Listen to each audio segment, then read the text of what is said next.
De alguma forma, os ciclos, a natureza, os ritmos, as estações do ano, por exemplo, ensinam e falam coisas pra gente, sobretudo da impermanência da nossa vida, da nossa expressão. É lógico que a serenidade é interessante, alguém que se aventura na espiritualidade, mas ok, como que a serenidade vai se expressar num outro modelo, por exemplo, de alguém que quer ir dançar funk?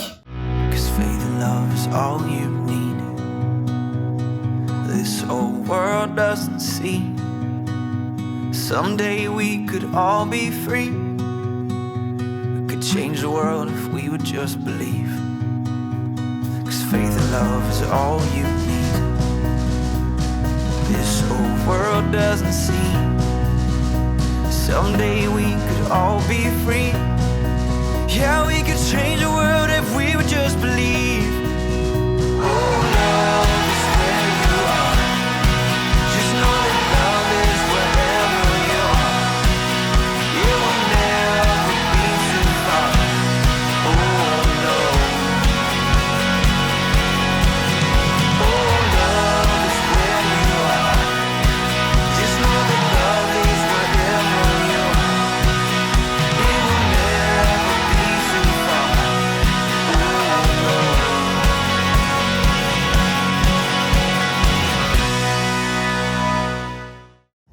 Cara, a filosofia da bruxaria é o máximo, tô apaixonado. Muito mais, não é só Harry Potter, né? Claro. Mas, que a gente falou na última conversa, a gente começou a falar disso. Nossa, cara, a reverência que a bruxaria tem aos ciclos da natureza, na minha opinião, é a aplicação daquele princípio de correspondência na prática, assim. E para mim, o princípio de correspondência é a contemplação. É útil. Você observa e você se detém na natureza e na manifestação de uma coisa, mas você vai além. Porque você vê que naquela manifestação existe a expressão de um modelo, de uma forma, de um jeito que conversa com você e que pode te ensinar. Por exemplo, eu paro na frente de uma árvore, eu vejo a árvore, eu começo a olhar para a árvore e eu percebo aquela árvore, eu percebo que ela tem raízes que a sustentam, que não são visíveis. Então eu posso deduzir pela contemplação filosófica dessa árvore que eu preciso de raízes que talvez não sejam visíveis às pessoas, mas que me sustentem. Eu preciso de valores, eu preciso de, eu preciso de raízes. Ao mesmo tempo ela segue um fluxo muito forte e depois se irradia para uma copa cada vez mais ampla que busca luz. Então não adianta, por exemplo, eu buscar um único facho de luz ou uma única ideia de conhecimento, porque quanto mais ampla for a minha copa, na absorção de mais conhecimentos, mais forte vai ser a minha raiz, mais energia eu vou trazer para dentro do meu sistema vital. Sei lá, isso é um exemplo, uma contemplação simples, mas de alguma forma os ciclos, a natureza, os ritmos, as estações do ano, por exemplo, ensinam e falam coisas pra gente, sobretudo da impermanência da nossa vida, da nossa expressão. Como tudo é impermanente, mas a própria expressão da impermanência, que é permanente, né? Essa própria expressão, ela vai colaborando com a nossa construção, como um giro espiral, onde eu estou sempre em movimento, eu estou sempre passando pelas mesmas estações do ano, mas nunca um inverno é igual a outro inverno, nunca um verão é igual a outro verão. Um verão com grande amor é um filme de romance, um verão sem um grande amor é um inferno, é calor, é suadeira, é um ar-condicionado que quebra, né? Não, peraí, para com isso. Você tá colocando um grande amor no pedestal e dá pra ser um verão sem um grande amor incrível, assim, viajando, ou só lagarteando também ali no... Tá bom, então o terceiro verão da nossa história. Tem várias possibilidades de verão. Lembra do... Aprender a surfar no verão, entendeu? Lembra do Eduardo Teruel, você sendo uma vivendo a filosofia da samambaia, se limitando ao fato de existir ao sol.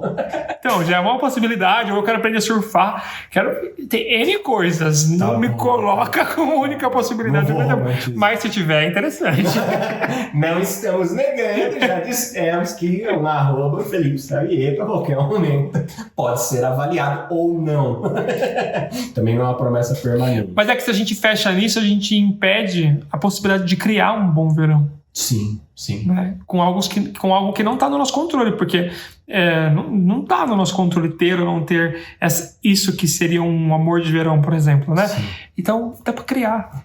Sim. Como não está no nosso controle o calor ou o frio, a chuva ou o sol, não está no nosso... Ali é muita coisa.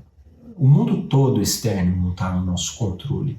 E o que está no nosso controle, vamos puxar epíteto, um pouco de filosofia do epíteto aqui, o que está no nosso controle é a nossa perspectiva sobre esse mundo dinâmico, o que está acontecendo e o que vai acontecer, meu filho. Queira você ou não, o verão vai ser, vamos dizer, o verão vai ser quente. Vai acontecer, ele vai passar. O verão vai acontecer.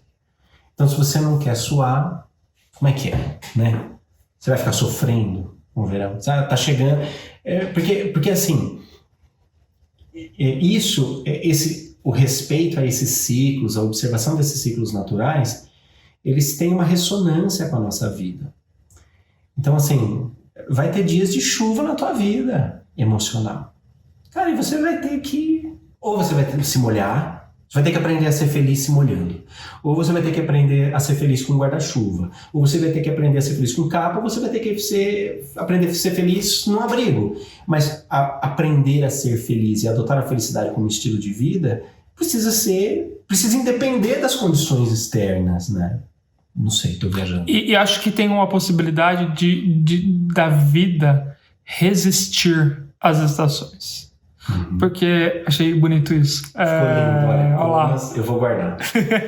E vou te citar daqui a um tempo, porque eu te cito e você nem se lembra. Então, segue em frente. Cuidado com o que você vai citar, né? Eu sou o seu bibliógrafo. Tá bom. Eu vou lá e guardo. Porque assim, é bonito você ver as paisagens, elas permanecem existindo. Então, mesmo no inverno, que a gente evolui no clássico de filme, eu sei que não é a realidade do Brasil, mas... Os climas temperados, eles são bem clássicos, né? Então, quando você vê uma paisagem coberta de neve, que parece que não tem vida, mas a vida resiste ali, encoberta pela neve. E daí vem outro ciclo, vem primavera, onde começa, daí vem verão, que é aquele calor e a vida resiste. E ela vai encontrando as formas de existir em cada estação, que é multiforme, né? Então, talvez as estações elas nos ensinem essa possibilidade de resistir nessa variabilidade que a impermanência oferece. E seguindo essa linha de raciocínio, de alguma forma a natureza encontra suficiência diante do cenário em que ela se vê inserida. Então, no inverno, ela percebe que é suficiente firmar raízes e que naquele momento ela não vai precisar de folhas. E ela abre mão das suas folhas, porque ela concentra o seu foco. E no mesmo jeito que no verão, com a abundância da energia luminosa, do calor, aí ela vê a utilidade, ela percebe a necessidade das folhas, então ela entende a suficiência como a exuberância. Então a exuberância passa a ser suficiente. Mas mais uma vez, nada é muito permanente, existe um eixo e tudo ao redor desse eixo é movimento, né? Eu tô pensando em umas coisas tão... que você não vai colocar no vídeo, mas eu tô falando. Essa piada é clássica, desculpa. Eu tô pensando como o Equador, se a gente pensar na Terra, né? Ele é como se a gente fosse migrando para o Equador, tem mais calor, né? E então, talvez o equilíbrio ele está mais relacionado ao calor. Assim como nas dinâmicas do ser humano, talvez a hora que a gente vá migrando para esse equilíbrio que é dinâmico, não é estático, a gente também tem coisas mais elevadas. A gente está numa... Não sei se vibração é uma boa palavra, talvez comunique com com as pessoas que vão assistir, mas a gente está numa vibração que ela é num nível mais elevado do que a dos extremos. Tá fazendo sentido o que eu quero dizer? Porque talvez nos extremos a gente tenha essa alternância muito brusca das estações. Uhum. Sim. Até que a gente vai caminhando para pro Equador, assim como na nossa própria vida, a gente também vai evoluindo para um lugar onde tem menos mudanças tão drásticas assim. Você não vai colocar esse vídeo porque eu não faço ideia do que eu tô falando. Bem-vindo à psicofonia.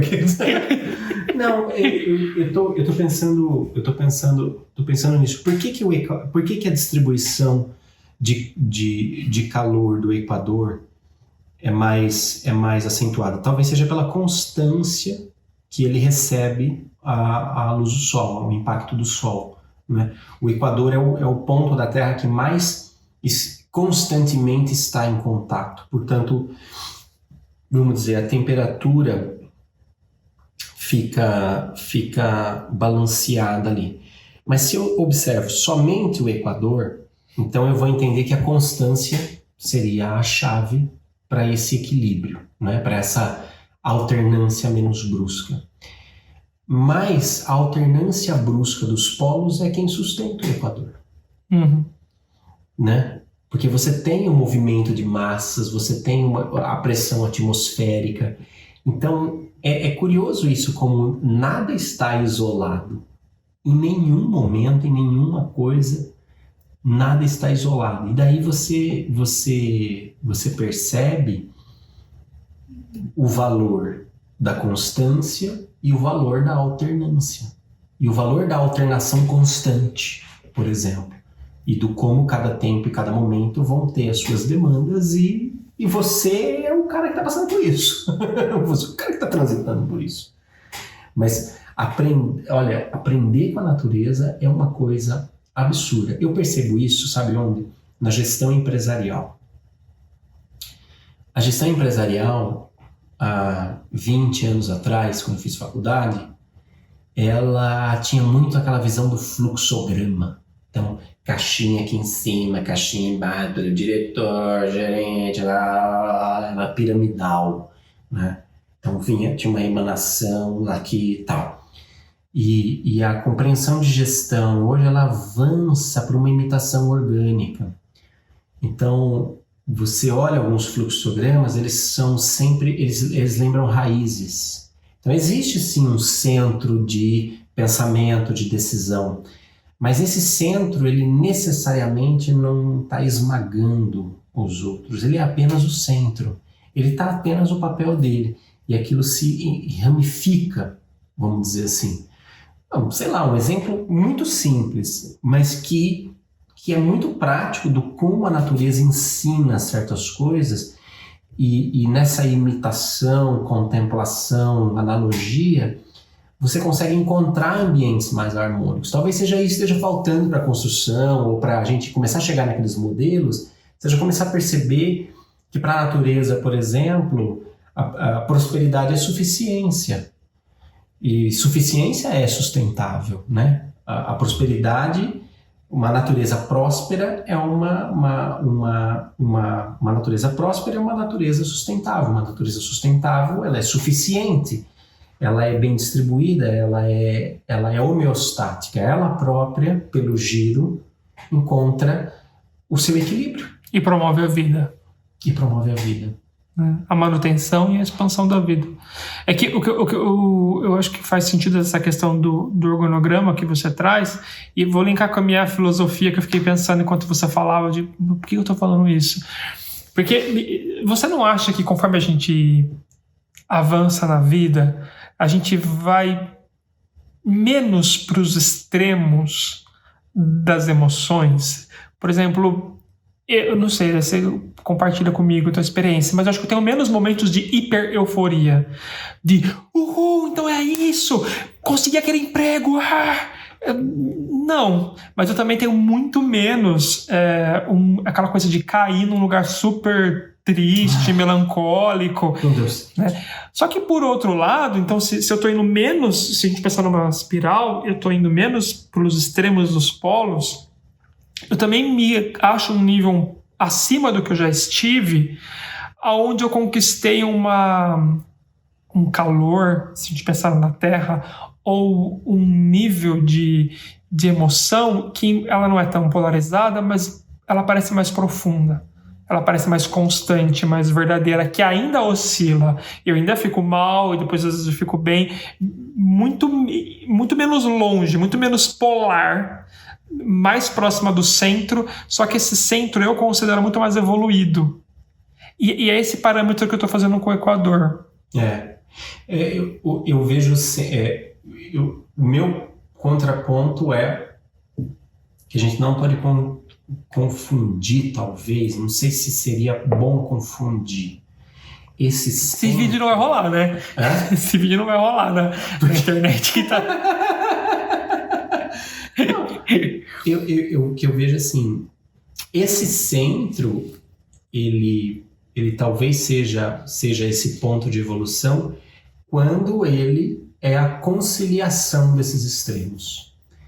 Então, porque você os viveu, você foi conciliando e construindo um centro que te permite observar. Como se fosse, pensa numa pirâmide, por exemplo. Então, na ponta da pirâmide é o único lugar onde você consegue ver as 4 pontas da base. É só lá de cima. Então, você, de alguma forma, conciliou esses extremos. Porque o meu receio, eu também fico assim, às vezes, em crise com essa palavra no meio, o equilíbrio, o caminho do meio, não sei mais o que e tal, porque tudo é meio, e a gente tem medo daquele morno, que também não fede nem cheira, não parece que a gente vai virar uma coisa que não tem conexão com a realidade, uma coisa... uma coisa omissa. Uma coisa omissa, tipo assim, ai não, é aquela omissão do que... Nada fede nem cheira, né? Nada.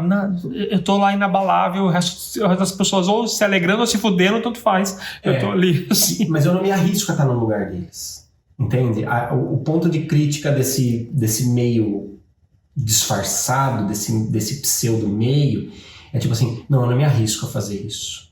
Nem aquilo. Não, eu prefiro ficar aqui. Não vou dançar funk. Deixa como tá pra ver como é que fica e tá tudo bem. Porque parece um lugar que é desconectado da realidade, né? Porque não tem como você vamos dizer, evitar. Não tem como evitar as estações do ano. Elas vão vir.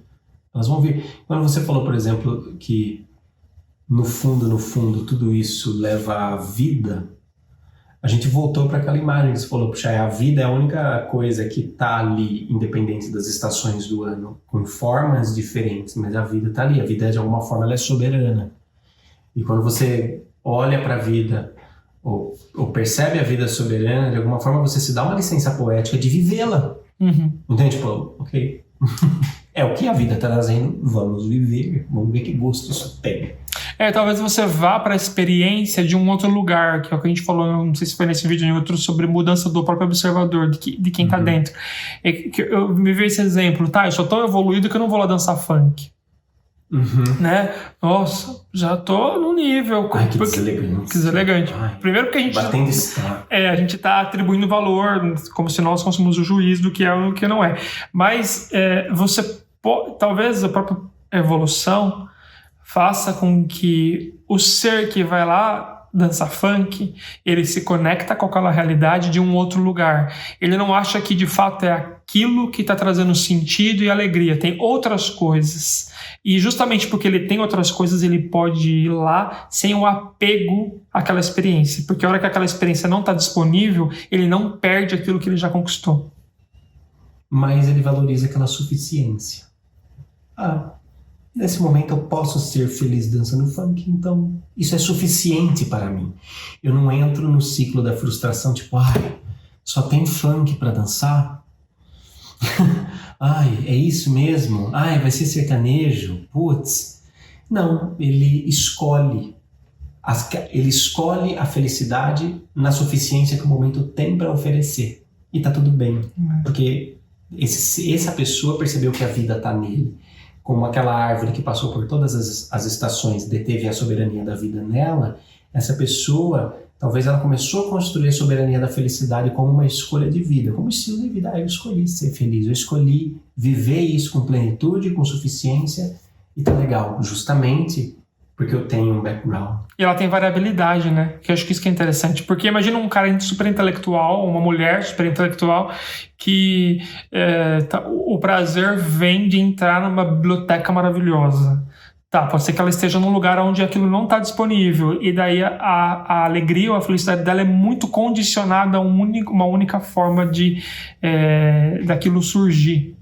E daí, a hora que ela encontra essa variabilidade, ela pode ir lá naquele lugar. Ela pode dançar a bunda até o chão e encontrar essa experiência. É diferente, claro que é diferente de uma experiência intelectual, mas tem vida.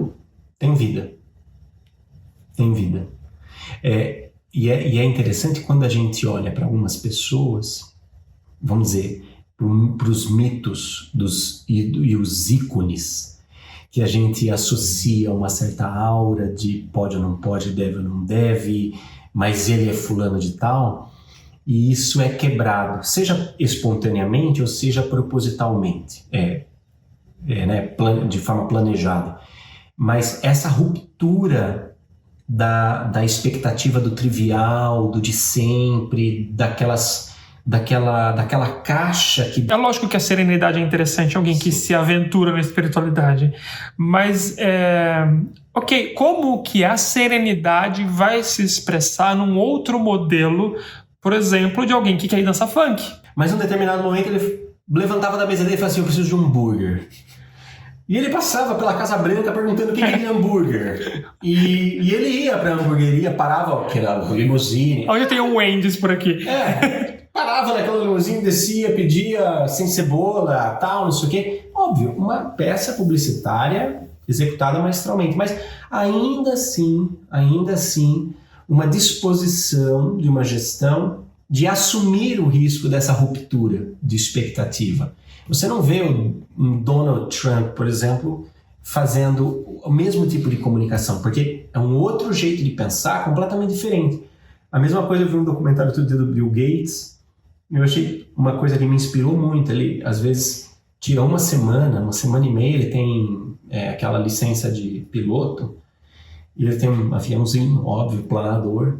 Ele vai para um vilarejo que fica tipo numa vila, num lago vulcânico. Em Marte. O Elon Musk. Totalmente... Bill Gates e Elon Musk.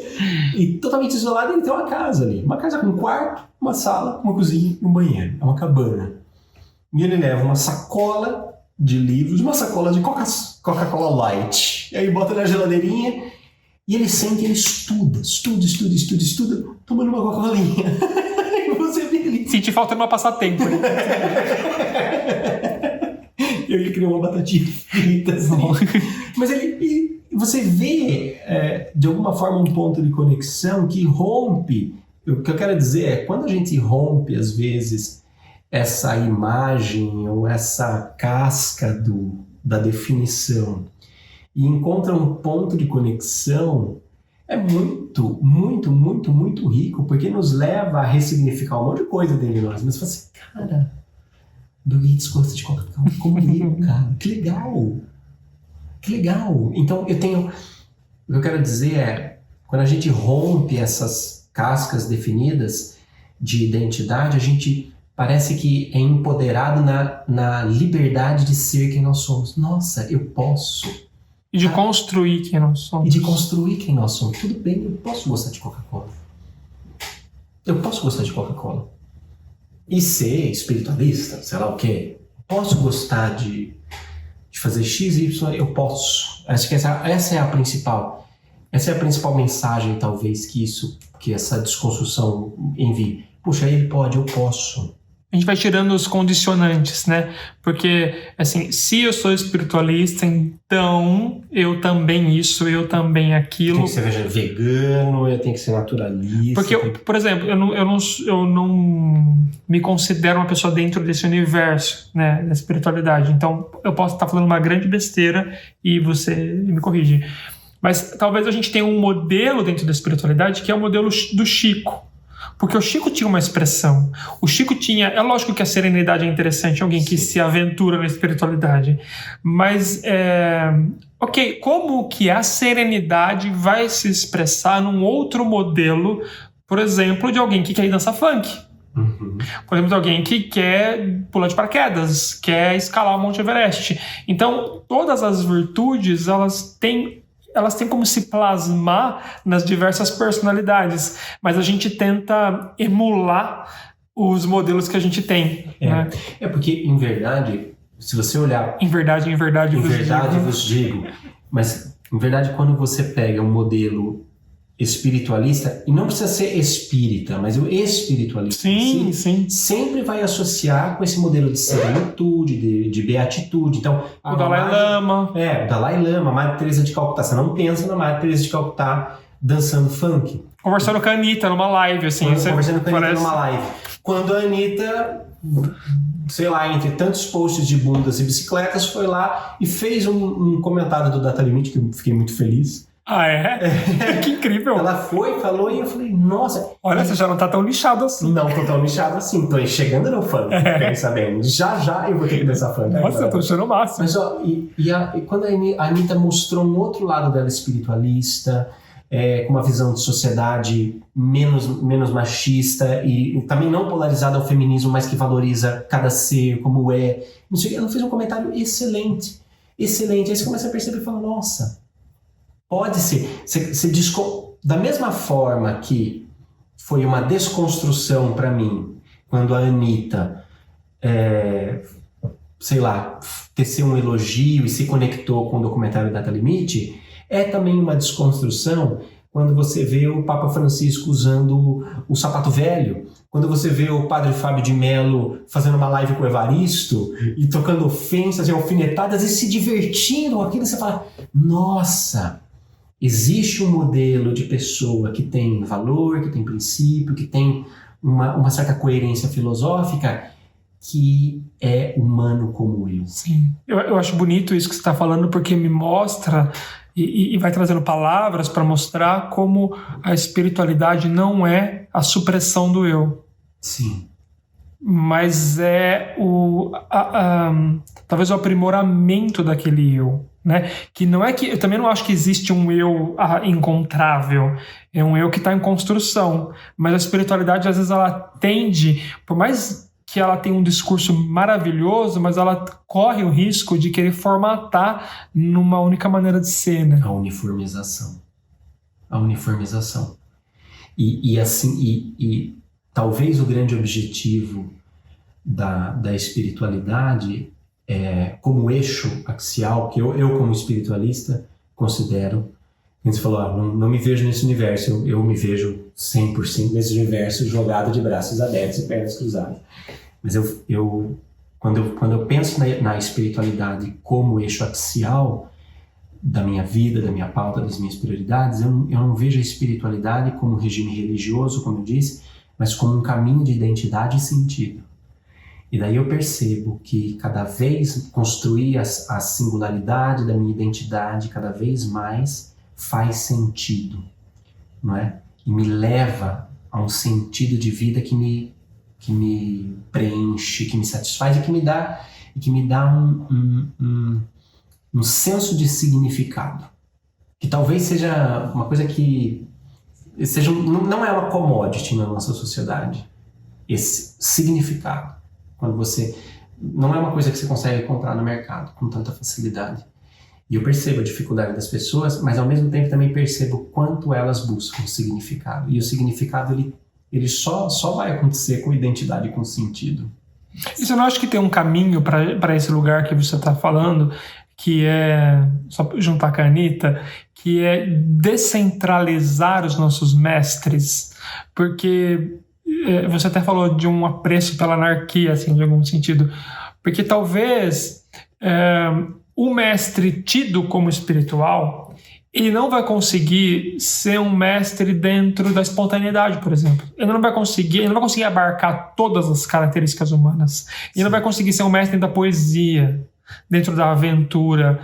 E daí a hora que você começa a beber de outras fontes e valorizar a beleza daquelas fontes, sabe? Eu tô ouvindo um poeta que tem N coisas questionáveis, ele é mega depressivo, mas putz, é uma poesia linda, conversa com aquela dinâmica humana. Então eu pego e bebo daquela fonte. Daí eu bebo de um cara que vai escalar o Himalaia, assim, e o cara tem N questões questionáveis também, mas tem uma coragem.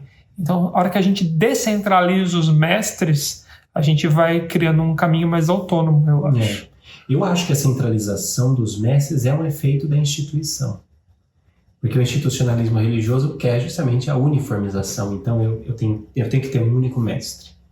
E esse mestre ele tem que ser perfeito. Ele tem que ser a forma. E aí todo mundo tem que ser colocado de forma líquida naquela forma. E tem que obedecer aquilo.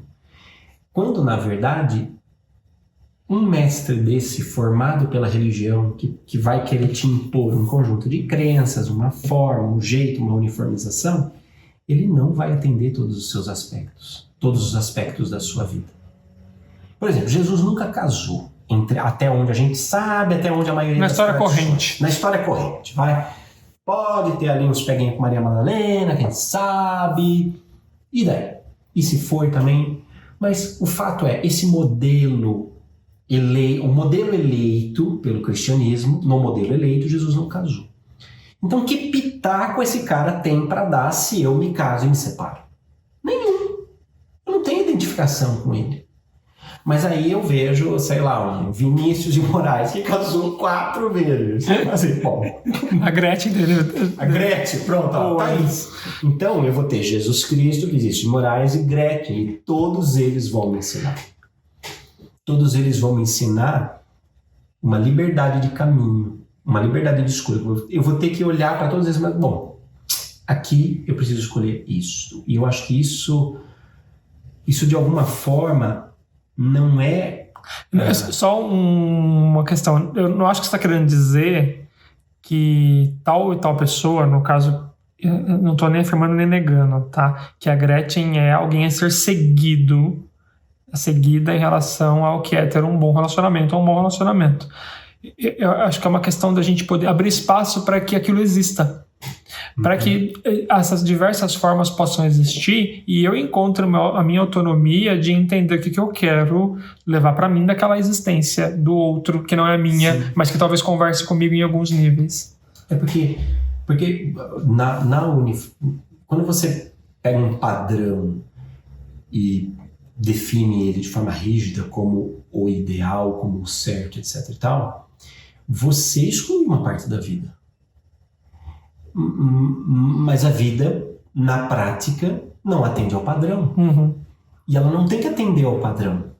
Entende? Então, é nisso que eu não acho que a Gretchen deva ser seguida cegamente, eu não acho que Jesus Cristo deva ser seguido cegamente. E eu acho que justamente esses contrapontos e essas polaridades me fazem admirar um e outro dentro do seu patamar, dentro da sua esfera. Só que vai rolar a internet é maldosa, você está comparando Jesus Cristo e a Gretchen. Jesus Cristo e a Gretchen. Mas você lembra a polêmica que deu quando a Vera Fischer fez uma foto onde ela estava pregada na cruz? Não lembro. Nossa, foi um frenesi. Porque a imagem de Jesus Cristo é intocável. E é um Jesus Cristo loiro de olhos azuis. Eurocêntrico. Um Jesus Cristo eurocêntrico. Esta imagem é intocável. Quando, na verdade, é uma pessoa que nasceu no Oriente Médio, né, que foi, vamos dizer, segundo o que a gente tem de relatos, torturada ao máximo, pregada numa cruz nu. E aí isso é uma coisa que se evita, porque não fica bem, né? Fica bem você ter esse tipo de imagem. Então a gente constrói uma imagem. É o que o Campbell fala muito do Jesus mítico e do Jesus histórico. E aí você tem duas possibilidades de olhar que são válidas. O Campbell fala assim, eu não estou preocupado se Jesus existiu ou não. Eu estou preocupado que o mito construído em torno dele existe e faz sentido para mim. E faz sentido com todos os outros mitos que eu estou estudando. Então, se aconteceu ou se não aconteceu, isso neste momento é em segundo plano. O que importa é que, à medida em que eu me identifico com a jornada do mito, eu trago significado para minha vida, eu trago movimento para minha vida. Então, eu olho para, sei lá, vou olhar para Jesus Cristo e para Gretchen de novo, vou mexer no vespeiro, né? Se eu tiver condições de aprender com ambos, e se eu enxergar a beleza da vida de ambos, seja como foi, no lugar em que está, da forma como foi, na esfera em que foi, e aquilo que eles deram conta de ser, sem juízo de valores, eu de alguma forma estou me tornando, me parece, estou elaborando agora, mas eu estou me tornando um ser mais integrado, mais humano, no sentido de que a humanidade é diversa, no sentido de que eu posso aprender com todas as coisas e com todos os coloridos. Todos os coloridos compõem, toda cor compõe o arco-íris. Com todos os seres. Com todos os seres. Porque Jesus Cristo devia ser uma péssima pessoa para ensinar alguém a dançar. Haja vista que ele embebedou todo mundo no primeiro casamento que participou. Veja, já tinha se consumido todo o vinho. Qual era o problema dele? Talvez ele quisesse dança funk e não sabe. Continuou embebedando não as pessoas. Não está registrado isso. Né? De repente ele, né, faz um flash mob ali, alguma coisa, a gente não sabe. Flash mob na Galileia. Não seria um flashback, seria um flash forward, né? Porque não existia ainda. Meu Deus. Bom, mas a Gretchen, ela tem isso, dessa conversa com aspectos que estão dentro de nós esperando para sair para fora, sabe? Essa coisa ou da espontaneidade ou do meme. Ela, aliás, é a rainha dos memes. Gente, o que seria da internet sem a Gretchen? Então, o que a gente pode, eu acho que é um processo de evolução, a gente aprender a apreciar e a aprender o que cada ser tem para agregar na nossa vida, porque é uma expressão única que não existe outra, né? Autêntica e singular.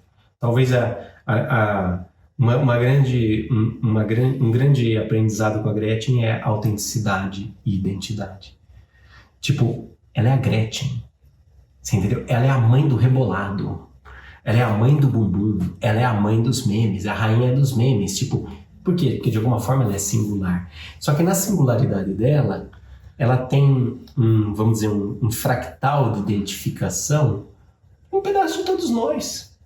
Um pedaço de todos nós. Outro dia, a minha tia sacou um meme da Gretchen, que era tipo assim: Gretchen declara numa entrevista que está preocupada, ao chegar aos 60 anos, de ficar feia. E aí embaixo vinha a frase maldosa: quem vai dar a notícia para ela? Uma zoação, como e tal. Mas as minhas tias estão na idade da Gretchen. Então, de alguma forma, o fato delas poderem rir com aquele meme, de alguma forma é um movimento de conciliação com a própria idade delas, com o próprio fato de tipo, ok, a gravidade chegou e tá tudo bem. E vamos ser felizes. Vamos ser felizes, a gravidade está fazendo o seu efeito. É engraçado que você falou isso porque a gente só ri daquilo... O rir e o sagrado, né? O sagrado é aquilo que a gente é intocável. E a hora que você pode rir de uma coisa, isso você traz para a esfera humana, e você dessacraliza aquilo.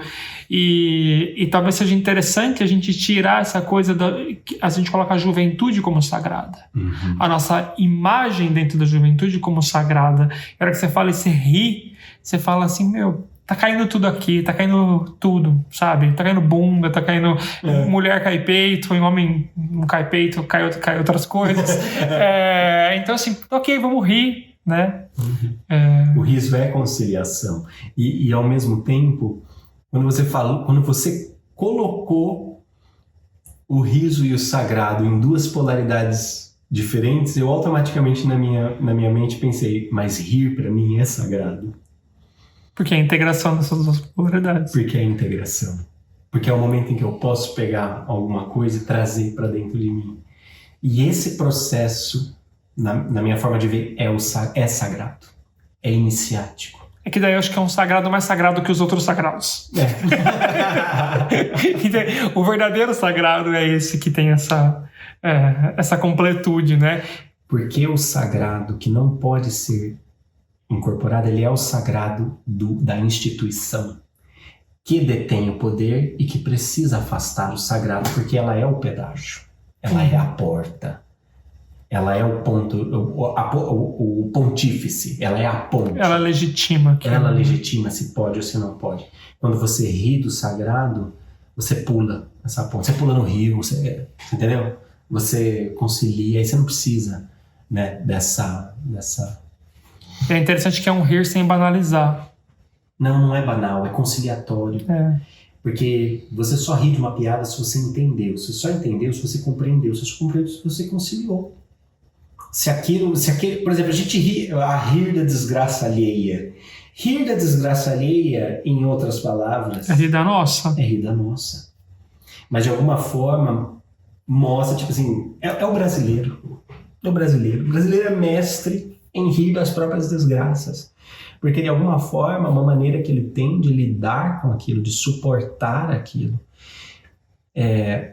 Talvez, no caso do brasileiro, do Brasil, ele ainda esteja um pouco nesse lugar da banalização. Então, ele ri, na verdade, para postergar a necessidade que ele tem de lidar com aquilo de uma maneira...